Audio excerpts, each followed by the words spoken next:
यहां भी supreme court के एक फैसले पर विपक्ष ऐसे खुश हो रहा है जैसे योगी सरकार को बहुत बड़ा झटका लग गया, लेकिन इस चक्कर में विपक्ष खुद ही एक्सपोज भी हो गया। कांवड़ यात्रा के दौरान उत्तर प्रदेश सरकार ने एक आदेश दिया जिसके तहत कांवड़ मार्ग पर पड़ने वाले ढाबों, दुकानों, होटलों को अपने मालिक और कर्मचारियों का नाम बोर्ड पर लिखना जरूरी कर दिया गया। इस आदेश का मकसद सिर्फ कांवड़ यात्रा की शुद्धता और पवित्रता को बनाए रखना, लेकिन आदेश जारी होने के साथ ही विपक्ष ने हंगामा और विरोध करना शुरू कर दिया। इस आदेश को मुसलमानों के खिलाफ बताना शुरू कर दिया। यूपी सरकार के आदेश को सुप्रीम कोर्ट में चुनौती तक दी गई और पैरवी के लिए अभिषेक मनु सिंघवी जैसे बड़े वकील सुप्रीम कोर्ट पहुंच गए।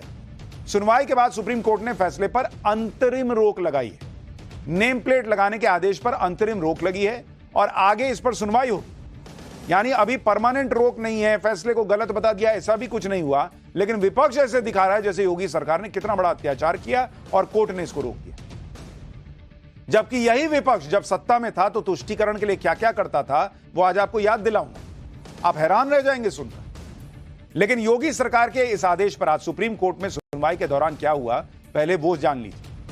कोर्ट में याचिकाकर्ता के वकील ने कहा कि इस तरह का कोई आदेश पहले नहीं जारी हुआ, इस आदेश की कानूनी मान्यता ही नहीं है। कोई कानून पुलिस कमिश्नर को यह अधिकार नहीं देता कि वो ऐसा आदेश दे सके। यह आदेश हर ठेले, रेहड़ी, चाय वाले के लिए।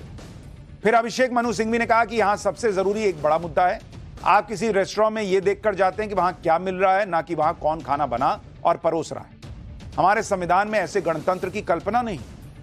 इस पर जस्टिस भट्टी ने सिंघवी से कहा कि यहां पर आप जमीन पर जो हालात हैं उसे बढ़ा चढ़ाकर पेश मत कीजिए। इस मुद्दे के 3 पहलू हैं, खाद्य सुरक्षा, खाद्य पदार्थों का स्टैंडर्ड और धर्मनिरपेक्षता, और ये तीनों ही इंपॉर्टेंट है। जस्टिस भट्टी ने कहा कि एक मौका हो सकता है जहां हम फूड सेफ्टी और क्वालिटी पर काम कर सकते हैं। सुनवाई के दौरान उत्तर प्रदेश, उत्तराखंड और मध्य प्रदेश सरकार की तरफ से पैरवी के लिए कोई नहीं था। सुप्रीम कोर्ट ने तीनों ही राज्यों को नोटिस जारी किया और मामले की अगली सुनवाई 26 जुलाई को होगी। तब तक यूपी सरकार के आदेश पर अंतरिम रोक लगा दी कि भाई यूपी, उत्तराखंड, मध्य प्रदेश क्या कह रहा है वो सुन लें, तब फैसला देंगे। इसी पे ऐसा माहौल बना रहे हैं जैसे पता नहीं, जैसे सुप्रीम कोर्ट ने कह दिया हो कि नहीं गलत हुआ है। अरे पूरा फैसला तो आने दो। सुप्रीम कोर्ट ने अपने योगी सरकार के फैसले को रद्द नहीं किया, रोक लगाई और वो भी अंतरिम। लेकिन विपक्ष ऐसे उछल रहा है जैसे सुप्रीम कोर्ट ने योगी सरकार को फटकार लगा दी। अखिलेश यादव कह रहे हैं कि योगी सरकार का दिया बुझने से पहले फड़फड़ा रहा है। कांग्रेस कह रही है कि योगी सरकार ने यह आदेश संघ के इशारे पर लिया था जिसे सुप्रीम कोर्ट ने रोक दिया। सुनिए एक बार, फिर बताऊंगा कि सुप्रीम कोर्ट के आदेश में और क्या क्या लिखा है।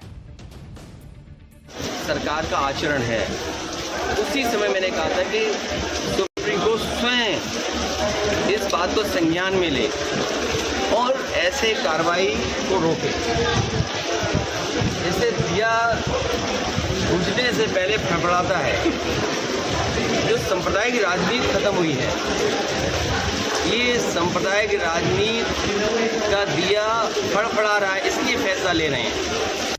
आज माननीय सर्वोच्च न्यायालय ने उत्तर प्रदेश, उत्तराखंड और मध्य प्रदेश सरकार के उस गैर संवैधानिक आदेश पर रोक लगाई, जिस आदेश के तहत तमाम दुकानदारों को, रेहड़ी वालों को, ढाबे वालों को अपने और अपने कर्मचारियों के नाम और उनकी पहचान अपने बोर्ड पर दिखानी थी। ये ऐसा लगता था कि सिर्फ अल्पसंख्यकों के खिलाफ है, लेकिन ये ना केवल अल्पसंख्यकों के खिलाफ है, ये दलितों के, आदिवासियों के और तथाकथित पिछड़ी जातियों के खिलाफ भी एक षड्यंत्र रचा जा रहा था और ये आरएसएस की सोच का नतीजा था।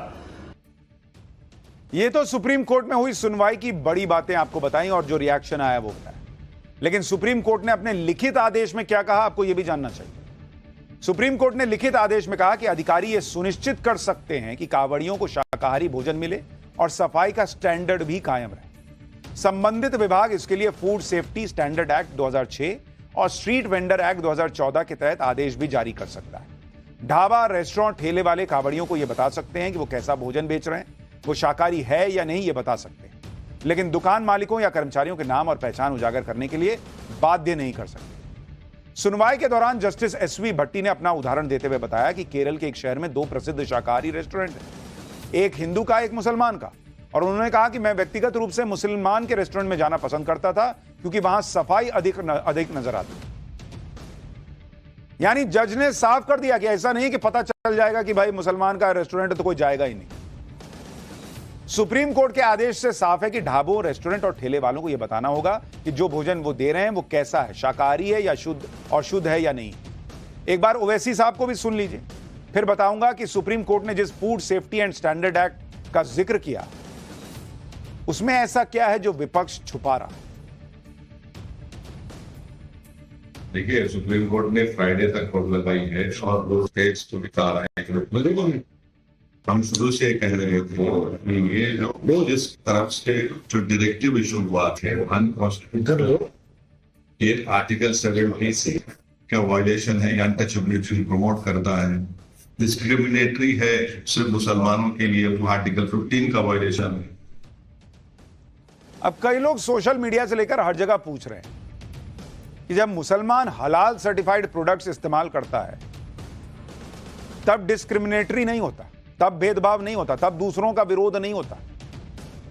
लेकिन कांवड़ यात्रा के दौरान जब कांवड़िया इतने मेहनत से, इतना परिश्रम करते हुए, इतना सहते हुए कांवड़ लेकर आ रहा है और उसको शुद्ध शाकाहारी भोजन मिल रहा है नहीं मिल रहा है, उसको कहां खाना है नहीं खाना है, किसके यहां खा रहा है नहीं खा रहा है, यह जानने का अधिकार होना चाहिए, तो उस पर बवाल हो गया। विपक्ष यह भी कह रहा है कि यूपी सरकार को इस तरह का आदेश जारी करने का कोई अधिकार ही नहीं। ओवैसी और अखिलेश यादव शायद भूल रहे हैं कि केंद्र में मोदी सरकार और उत्तर प्रदेश में योगी सरकार के आने से पहले ही एक कानून बन चुका था और वो कानून है खाद्य सुरक्षा और मानक अधिनियम 2006। इस कानून के तहत लगभग वही सब है जिसका आदेश योगी सरकार ने जारी किया। खाद्य सुरक्षा और मानक अधिनियम 2006 में यूपीए सरकार के दौर में इसे लागू किया गया था। उस समय उत्तर प्रदेश के मुख्यमंत्री मुलायम सिंह यादव थे। इसके मुताबिक होटल, रेस्टोरेंट, ढाबों और ठेलों समेत सभी भोजनालयों के मालिकों के लिए अपना नाम, फर्म का नाम और लाइसेंस नंबर, यानी वो जो लाइसेंस होता है उसको वहां पे दिखाना जरूरी था, अनिवार्य था। इसके अलावा जो भी सामान बेच रहे हैं उसकी रेट लिस्ट भी बोर्ड पर लगानी है। इस कानून के तहत अगर कोई झूठी या भ्रामक जानकारी देता है तो उसके लिए 3 महीने की सजा और 2 लाख रुपए तक के जुर्माने का प्रावधान है। लाइसेंस नहीं होने पर 6 महीने तक की सजा और 5 लाख रुपए तक के जुर्माने का प्रावधान है। और ये 2012 में लागू हुआ, तब भी यूपी में अखिलेश यादव की सरकार थी। तो जब आप कह रहे थे कि लाइसेंस टांगो दुकान में, जिसमें किसकी दुकान है उसका नाम लिखा होगा, लाइसेंस नंबर लिखा होगा, तब आप सांप्रदायिकता नहीं फैला रहे थे। अब योगी आदित्यनाथ ने कह दिया तो बवाल मच गया। सवाल तो कांग्रेस से लेकर सपा तक से है कि अगर उन्हें संविधान और मुसलमान की इतनी ही चिंता थी तो उन्होंने तब इस फैसले का विरोध क्यों नहीं किया कि नहीं लाइसेंस नहीं टंगेगा। लाइसेंस लगेगा तो साफ साफ दिख जाएगा कि किसका नाम है, फिर भेदभाव होगा। ओवैसी को मुसलमानों की इतनी चिंता है तो क्यों नहीं यूपीए सरकार के समय विरोध किए। लेकिन अब मामला उत्तर प्रदेश और योगी आदित्यनाथ से जुड़ा है तो सभी का अपना राजनीतिक फायदा निकल कर आ गया सामने। मैंने आपको कहा ना कि आपसे जुड़ा हर मुद्दा इन लोगों के लिए मुद्दा तभी है जब वो इनके काम का है। सुप्रीम कोर्ट ने फैसले पर रोक लगा, अंतरिम रोक। और उस पर कांवड़िए क्या कह रहे हैं जरा वो भी सुनिए। लिखा जाना चाहिए कि वो पहचान छुपाने से क्या फायदा। जो भोले 200-300 किलोमीटर दूर से आ रहे हैं उनको पता चलना चाहिए, जो यात्रा करके आ रहे हैं पीछे से, हर चीज की उनको जानकारी होनी चाहिए कि हम किस जगह बैठे हुए हैं, किस जगह खड़े हुए हैं। होटल का मालिक कौन है ये बताया जा रहा है, तो इसलिए हमें खुद ही पहचान करनी पड़ेगी ना इस चीज की। तो नहीं, मेरे हिसाब से अपनी पहचान बताना कोई गुनाह तो है नहीं। मेरा नाम अंकुर तोमर है, तो मुझे क्या दिक्कत है अपना नाम बताने में या लिखने में। हमें कोई दिक्कत नहीं है, वैसे तो ऐसे कोई मुस्लिम हिंदू में कोई फर्क नहीं है, बट हाँ यही है कि वो लोग फर्क करते हैं तो क्या ही कह सकते हैं, बट हमें कोई ऐसा कोई फर्क नहीं है। हाँ, इससे फायदा मिलेगा कि भाई हम नॉन वेज वाली जगह नहीं बैठे, हम वेज वाली जगह बैठे, तो इस चीज का हमें फायदा होगा। नहीं, ऐसा कुछ नाम से कुछ फर्क नहीं पड़ता। नाम से कोई फर्क नहीं पड़ता। नहीं, कोई दिक्कत नहीं जी, होना चाहिए और पक्का लागू होना चाहिए जी। कोर्ट का स्टे हटना चाहिए इससे।